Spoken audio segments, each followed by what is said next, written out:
இரண்டாவது அன்பு. நற்கருணை முன்னாடி வரும் பொழுது ஆண்டவருடைய அன்பை உணர வேண்டும். நம்ம ஒவ்வொரு முறையும் நம்ம சிலுவையை பார்க்கிறோம். கிறிஸ்து நமக்காக எவ்வளவு ஆழமா அன்பு செய்திருந்தார். அந்த சிலுவையில காயப்பட்டு சிலுவையில் ரத்தம் சிந்தி அந்த ரணத்தை பெற்றுக்கொண்டு தன்னுடைய உயிரை நமக்காக கொடுத்திருக்கிறார். நான் ஒவ்வொரு முறையும் அடிக்கடி சொல்வது இதுதான், சிலுவையில உனக்காக உயிரையே கொடுத்த கடவுள், நீ அந்த நற்கருணையை வாங்கும் பொழுது ஜெபிக்கக்கூடிய உன் ஜெபத்திற்கு பதில் தராம இருக்க முடியுமா? நிச்சயம் அவரால் பதில் தர முடியும். ஆனா நீ எங்க வரணும்? அவருடைய அன்பில் வர வேண்டும். அதனாலதான் அவர் அழகா சொல்லுகிறார். யோவான் நற்செய்தியில நம்ம வாசிக்கிறோம், என் அன்பில் நிலைத்திருங்கள்.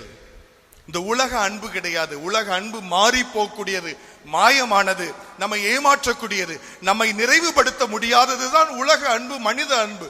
ஆனால் இயேசுவின் அன்பு மாறாதது, உண்மையானது. அதனாலதான் புனித பவுல் எவ்வளவு ஆழமான அந்த அன்பின் அனுபவத்தை சொல்லுவாரு.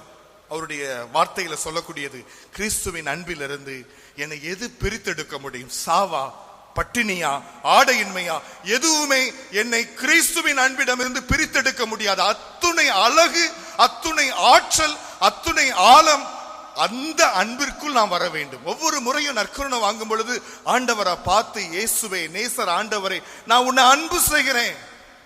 ஆண்டவர் அன்பு செய்யும் பொழுதுதான் நம்மிடம் இருக்கக்கூடிய குறைகள் குறைந்து கொண்டே இருக்கும். இன்னைக்கு நம்ம வாழ்க்கையை பார்க்கும் பொழுது நம்முடைய வாழ்க்கையில நிறைய குறைகள் இருக்கிறது, நிறைய பாவங்கள் இருக்கிறது, நிறைய பலவீனங்கள் இருக்கிறது. புனித அகஸ்தீனார் தெளிவாக சொல்கிறார், ஆண்டவர் அன்பை நாம் அதிகப்படுத்த நீ ஆண்டவருடைய அன்புல அதிகமாக ஆக உன்னிடம் இருக்கக்கூடிய குறைகள் உன்னை விட்டு விலகி கொண்டே இருக்கும்.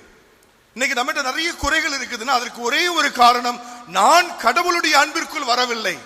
உலக பொருட்கள் மீதும் உலக மனிதர்கள் மீதும் அன்பு வைத்துக் கொண்டு நற்கருணை வாங்குவது பயனற்றது, அர்த்தம் இல்லாதது.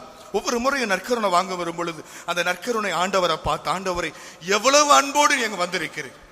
அந்த அப்பத்திற்குள் இயேசுடைய அன்பு இருக்கிறது, கருணை இருக்குது, இரக்கம் இருக்கிறது, அவருடைய உசுறு இருக்குது. அந்த உசுரை நீ அன்பு செய்யக்கூடிய ஒரு மனிதனாக நீ மாற வேண்டும், அந்த அன்பில் வர வேண்டும். நம்முடைய கடவுள் அன்பின் தெய்வம், சிலுவையில் உயிரை கொடுத்தவர். அந்த நற்கருணையில் இருக்கக்கூடிய ஆண்டவரை பார்த்து நீ கண்ணீர் சிந்தி ஜெபிக்கும் பொழுது, அன்போடு அவரை உற்று நோக்கும் பொழுது, இந்த அழகான பாடல்கள், அன்பு கூறுவேன், அவரை இன்னும் அதிகமாக நீ அன்பு செய்யும் பொழுது உனக்கு பதில் உண்டு, உன் ஜெபத்துக்கு அற்புதம் உண்டு, உன்னோடு கடவுள் உரையாடுவது நிச்சயமாக உண்டு, சாத்தியமாகப்படும்.